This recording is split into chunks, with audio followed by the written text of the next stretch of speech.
dengan meningkatkan ibadah. Takwa tadi. Wa may yattaqillaha yaj'al lahu makhraja wa yarzuqhu min haitsu la yahtasib. Quran surah 65 di akhir ayat kedua, di awal ayat ketiga. Kata Allah, tingkatkan takwamu kepada Allah. Dengan meningkatkan takwa itu akan diringankan persoalanmu, rizkimu. Anda mengatakan saya sedang punya masalah ekonomi. Rizki masalahnya. Kata Allah, aku limpahkan rizki bahkan dari rizki yang tidak engkau duga. مولاي صل وسلم دائما أبدا على حبيبك. Bismillah. Pada bulan Agustus saja saya keluar dari pekerjaan tanpa sepengetahuan istri. Niat saya keluar karena Allah dan pengen berhijrah, tetapi apa yang saya rencanakan Allah berkehendak lain. Allah tegur dan uji saya dalam ekonomi. Di saat keterpurukan saya sekarang, Allah kasih saya rasa pengen mengenal Rasul dan berusaha mengenal Rasul dan gemar bersolawat. Apakah saya salah bersolawat karena meminta pengen pertolongan Allah? Terima kasih Ustaz. Baik, yang pertama, ini kan persoalannya kompleks. 3 ini, di pekerjaan, di rumah tangga, di solawat. Saya mau mulai di rumah tangga dulu untuk dasarnya. Rumah tangga itu kan berpartner, bukan sendiri-sendiri. Kalau sendiri, jomblo. Nah, makanya rumah tangga jangan egois, berpartner. Karena itu ketika Adam diciptakan, kemudian dipasangkan dengan Hawa, kalimatnya menggunakan zauj. Buka Quran surah kedua Al-Baqarah ayat 35. Wa qulna ya Adam uskun anta wa zaujukal jannah. Zauj. Tidak pernah disebut zaujah di Quran. Tidak pernah zaujah untuk menunjukkan pasangan. Selalu zauj. Zauj. Zaujun jamaknya azwajun. Zaujah itu pakai tak nanti untuk di pembagian warisan atau menunjuk gender untuk khusus perempuan dalam hal praktek ibadah atau aktivitas yang tidak pernah dikerjakan oleh laki-laki. Tapi ketika menunjuk pasangan zauj, zaujun, zai, waw, jim. Apa zauj? Zauj itu asalnya kata netral untuk menunjuk pada pasangan yang serasi, couple. Ya, makanya orang-orang Arab selalu mengatakan kalau ada pasangan serasi walaupun beda tapi melengkapi, itu disebut zauj. When zauj tali, kemana pasangan sendal saya? Ya, zauj. Nah, sendal itu alas kaki disebut zauj. Karena walaupun beda, itu menyempurnakan. Coba cek ya, alas kaki sendal kanan dengan kiri sama nggak? Pasti beda, cetakannya lain. Yang kanan dicetak untuk kaki kanan, yang kiri untuk kaki kiri, bentuknya beda. Nggak percaya, keluar dari sini pakai kanan, itu gunakan yang kiri alas kakinya. Yang kiri pakai sama yang kanan. Silakan pakai, jalannya ngesot tuh. Ya, nggak akan lurus jalannya. Kenapa? Karena nggak akan enak.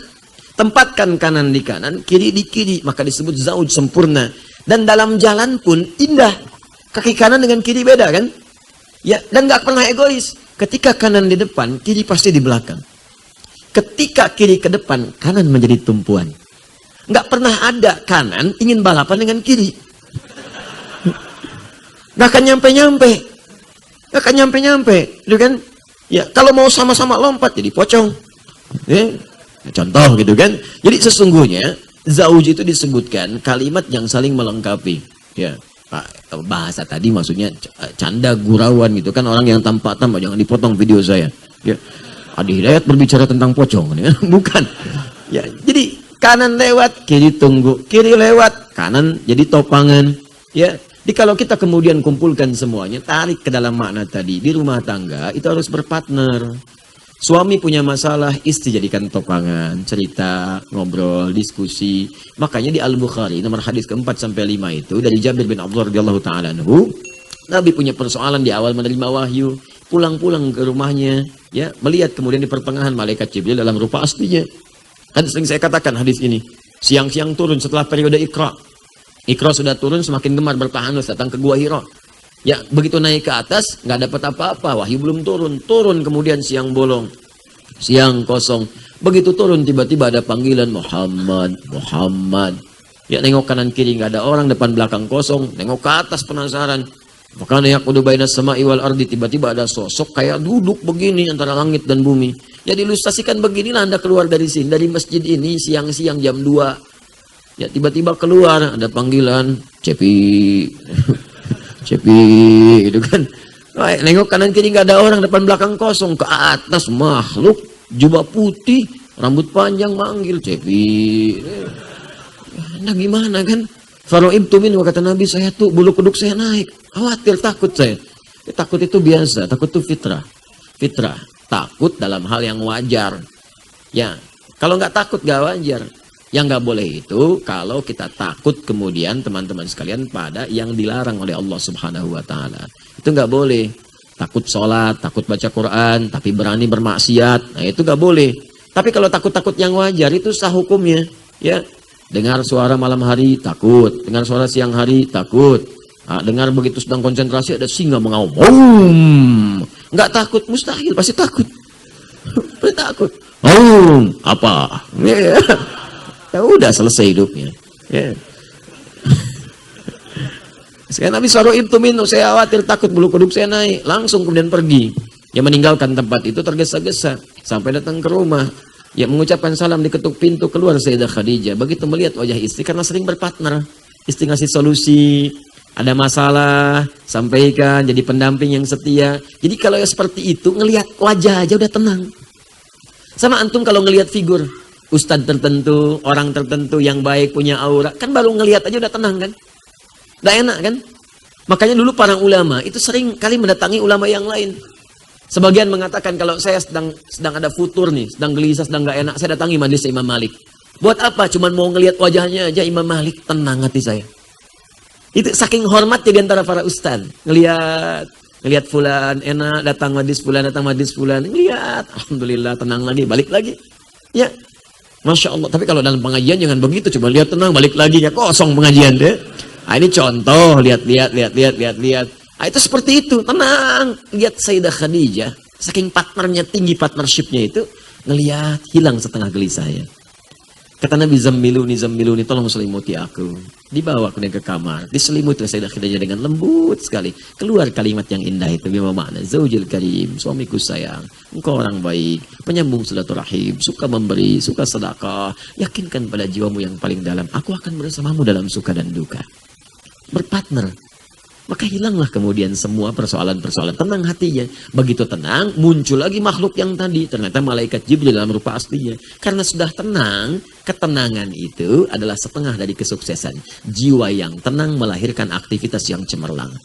Catat tuh, bikin status. Ya.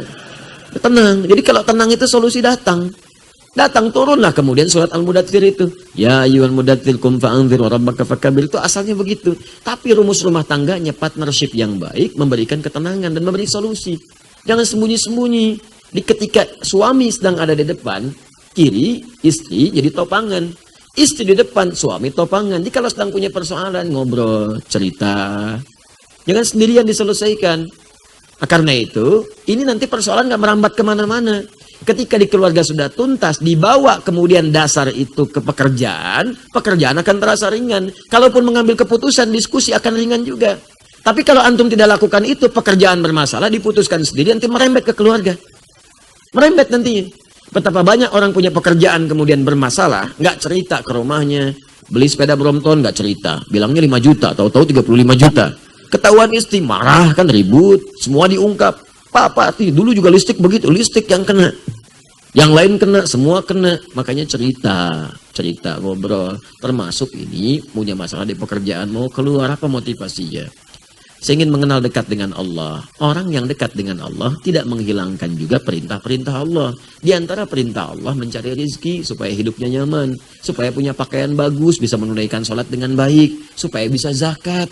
Jadi bukan berarti mendekat kepada Allah itu meninggalkan dunia, tidak. Ya, ada perintah-perintah, bagian dari ibadah, ada yang ritual. Bahkan ibadah ritual itu untuk memudahkan ibadah sosial. Kenapa Anda sholat? Supaya mudah mendapatkan rezeki, doa dikabulkan. Ada banyak ayatnya. Banyak.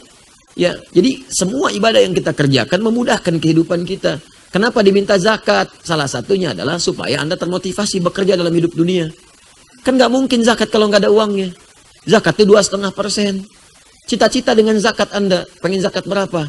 Ya Allah, saya pengen zakat 25 juta. Insya Allah di bulan ini saya pengen zakat 25 juta. Artinya, Anda dituntut termotivasi bekerja. Supaya dapat 25 juta. 2,5%. 25 juta itu 2,5% dari berapa? 1 miliar. Artinya kalau dapat 1 miliar, zakatnya 25 juta. Ya. Kalau 100 juta, 2,5 juta. Ya. Kalau 10 juta, ya 250 ribu. Ya. Kalau 1 juta, ya 2.500. Kalau 100 ribu, ya pikirin sendiri, 250 rupiah. Ya nggak apa-apa, tergantung Anda mau targetnya berapa. Kejar, ikhtiar. Begitu keluar tenaga, rizki turun. Rizki itu gampang rumusnya. Kalau Anda baca Quran, amalkan dengan benar. Hidup gak susah. Kata Allah, kamu bergerak, saya turunkan. Rizki udah saya atur. Quran surah ke-51 ayat 22, ayat ke-22. Wa fis samai rizqukum wa ma tu'adun. Di akhirat, di langit itu rizkimu sudah aku tuliskan, aku janjikan diberikan. Saya katakan kalau Allah sudah berjanji pasti ditepati. Quran surah ketiga ayat 9. Innallaha la yukhliful mi'ad. Allah gak mungkin mengingkari janjinya. Kalau manusia, sudahlah. Ya, dia berjanji, dia yang mengingkari. Ya, silakan. Kau yang memulai, kau yang mengakhiri. Kau yang berjanji, kau yang mengingkari. Tapi kalau Allah tidak, wal awwal wal akhir. Dia awal dan akhir. Berjanji menepati, nggak pernah mengingkari. Makanya ketika Allah katakan, saya sudah kumpulkan, saya sudah tetapkan rizkimu, aku tuliskan di langit, aku atur sesuai kebutuhanmu. Walladzi qaddara fahada. Ditetapkan, diberi petunjuk. Dan bukan cuma menetapkan, diberi petunjuk, begini cara mendapatkannya. Dikasih. Bagaimana caranya? Engkau bergerak, rizki aku turunkan. Yang penting beraktivitas. Kalau belum dapat saat itu, bukan belum dapat. Mungkin kualitas kita sedang dinaikkan oleh Allah. Supaya kreativitasnya meningkat. Kalau sudah meningkat, lebih gampang lagi mendapatkannya. Yang sekarang ini, bukan nggak turun, diakumulasikan. Allah tuh adil, teman-teman. Anda keluar sekarang, bekerja nih. Harusnya Anda dapat misalnya sekarang 10.000. Tapi nggak dapat sama sekali. Itu kadang-kadang kita dinaikkan dulu effortnya supaya keluar. Kreativitas muncul. Nggak begini, lakukan begitu. Sehingga variasinya banyak. Ketika kemudian variasi sudah banyak, inovasinya banyak, dikumpulkan nanti kemudian hari, tiba-tiba hari ketiga dapat 30.000. 30.000 itu bukan hari itu saja, dikumpulkan, diakumulasikan dari yang sebelumnya. Itu dasar untuk mendapatkan 300.000, 3 juta, 30 juta, 300 juta, 3 miliar, dikumpulkan. Di ketika Anda sudah mendapatkan banyak inovasi, beragam yang hebat, kemampuan yang banyak, lebih mudah mendapatinya. Bergerak. Ya, anak sekarang kan gampang sekali nemukan perempatan yang dapat rezeki. Nemukan perempatan, modal peluit 1, ada yang nggak pakai peluit. Ayo, mobil lewat, 1.000, makasih Pak. 2.000, makasih bos. Jadi bos tuh 2.000. 5.000 aku saudara, makasih Om. Lihat tuh. Ya. Wah, luar biasa tuh. 10.000 aku kakak lagi. Ya. Nah, jadi Anda bergerak datang, jangan takut kok. Ya, demi Allah saya katakan, demi Allah, sebelum nyawa sampai kerongkongan, rezeki akan datang. Akan datang. Ya Anda ikut taklim aja dapat sarapan. Ya, silakan, jangan susah. Nggak susah dapat rezeki, yang penting Anda bergerak. Cuman tadi kembali cerita, ngobrol. Aku di kantor ada pekerjaan, ada aktivitas sementara, aku tuh sedang ada kerinduan tertinggi kepada Allah. Bagaimana caranya? Ayah kita konsultasi aja deh dengan Ustadz. Konsultasi dengan si fulan, tanyakan bagaimana caranya ingin mendekat kepada Allah tapi tanpa melanggar ketentuan Allah. Ya, kecuali kalau yang dikerjakan itu bentuknya melanggar ketentuan Allah, maka caranya berhijrah mencari pekerjaan lain. Diskusi lagi dengan istri. Dek, berapa kebutuhan kita sebulan? Sekian. Semoga Allah ridha ya. Abang akan coba mencari pekerjaan yang lain dulu. Sambil mencari, yang ini tetap dilakukan dulu. Sambil mencari. Itu fikihnya begitu. Itu fikih, itu tahapan. Bukan tiba-tiba ditinggalkan, tiba-tiba Anda terjun bebas. Bukan begitu caranya. Ada fikih, belajar dulu fikihnya. Makanya jangan pernah menyimpulkan hukum dari terjemahan. Ada nanti turunan-turunan fikih itu beda. Beda dengan ilmu tauhid. Ilmu tauhid ada fikih, ada tauhid itu lain. Jangan menghukumi masalah fikih dengan ilmu tauhid. Tauhid itu hitam putih. Hitam putih. Fikih itu fleksibel. Ya, ta'tariyal akamul khamsah. Ada 5 hukum. Bisa mubah, tarik ke kanan jadi sunnah, tarik lagi jadi wajib, ke kiri jadi makruh, tarik lagi jadi haram. Jadi 5 itu. Ta'tarihil ahkamul khamsah. Tapi kalau tauhid hitam putih, ya atau tidak, qul huwallahu ahad. Sudah selesai. Nggak ada pilihan yang lain. Katakan Allah itu esa. Allah hanya Allah yang Tuhan, yang lain bukan. Selesai, nggak ada pilihan. Terdapat perbedaan pendapat di kalangan ulama tentang apakah Allah ada atau tidak. Itu berarti belum paham tauhid. Jelas ya? Akidah itu jelas hitam putih. Tapi kalau masuk fikih ranahnya kompleks. Yang halal bisa jadi haram. Nikah itu halal bisa jadi haram kalau dengan pernikahan bisa menyakiti pasangan atau menjauhkan dia dari Allah. Haram hukumnya. Nanti kita menikah sayang. Ya bang, insya Allah. Bukan, kalau kamu nikah dengan aku syaratnya pindah ikut keyakinan aku. Haram pernikahannya. Wala tankihul musyrikati hatta yu'minna. Al-Baqarah 221. Jangan pernah menikah dengan perempuan yang beda keyakinan, musyrik. Ya, sampai dia mau beriman. Beriman dulu supaya rumah tangganya tenang. Itu hikmahnya. Jadi kalau banyak yang dilarang di Quran, misal ada larangan, bukan ingin memberikan beban berat kepada kita dengan larangan, bukan, tapi ingin memberikan ketenangan dalam hidup. Allah tuh Maha tahu. Kamu kalau beda begini nanti ribut, repot, capek, ya, dan sebagainya. Wala amatun mu'minatun khairum musyrikati walau ajabatkum. Cari yang beriman. Walaupun mungkin dari kualitas fisiknya, wajahnya terlihat biasa-biasa. Tapi lebih baik buat kamu, kata Allah, dibandingkan yang tidak beriman, wajah memikat. Lebih baik yang biasa-biasa. Kan cantik itu relatif. Dan memudar dia. Sekarang cantik, 10 tahun kemudian mulai memudar. 20 tahun kemudian sudah mulai hilang kecantikannya. Memudar. Makanya orang bilang cantik relatif. Walaupun jelek itu mutlak. Gitu kan? Nah, dia ada standar-standar. Ya. Sama perempuan juga, wala tunkihul musyrikina hatta yu'minu. Jangan nikahkan, hei para ayah, para ibu, jangan nikahkan anak perempuanmu, gadismu dengan pria-pria yang belum beriman. Kalau laki-laki jangan menikah, kalau perempuan jangan nikahkan. Ingat, karena perempuan punya wali. Kalau orang tua menikahkan anaknya pada yang tidak beriman, orang tuanya ikut dosa. Lihat kalimat Qurannya. Nah, maka di sini partnership penting, diskusi, ngobrol, konsultasi. Nah, oleh karena itu, dari sini cari pekerjaan yang baik sambil berusaha meninggalkan yang ini. Jadi, ketika dapat, insya Allah yang dapat itu memenuhi rezeki kita. Tinggalkan yang pertama. Ya, ambil yang ini, kerjakan dalam hidup. Kalau seperti itu, insya Allah lancar jalannya. Nah, Anda sekarang dalam situasi yang Anda rasakan sulit, insya Allah tidak ada kesulitan yang nggak ada solusinya. Pertama, yakinkan pada Allah rumusnya. Quran surah ke-2 ayat 286. La yukallifullahu nafsan illa. Tidak mungkin Allah menguji seseorang hamba kalau dia nggak sanggup. Artinya kalau Anda diuji begini, Anda yang sanggup. Ada hidayat tidak? Anda sanggup, maka yakin. Kemudian rumus yang kedua, inna ma'al usri yusra. Tanamkan pada kita keyakinan paling dalam pada jiwa. Kata Allah, setiap kamu punya masalah, pertama optimis dulu, pasti ada solusinya. Ya, jadi kalau di psikologi ucapkan, ini selesai nih, pasti ada solusi. Ada masalah di rumah tangga, insya Allah selesai. Ada masalah di kantor, insya Allah selesai. Nah, itu secara psikologis membantu kita lebih optimis. Makanya ayat ini disebut al-insyirah, lapang hati. Di orang yang optimis itu lapang jiwanya. Ya, alam nashrah laka sadrak wa wada'na anka wizrak alladhi anqadha dhahrak wa rafa'na laka dzikrak. Kata Allah, Muhammad, lapangkan hatimu. Lapangkan. Makanya kalau lapang, seberat apapun beban itu akan terasa ringan, termasuk beban yang membuat pundakmu berat. Seperti angkat berat kan, ya, angkat beban, itu begitu diangkat kan semua berat. Ya, dari kepala, makanya ketika barbelnya diangkat, wajahnya merah.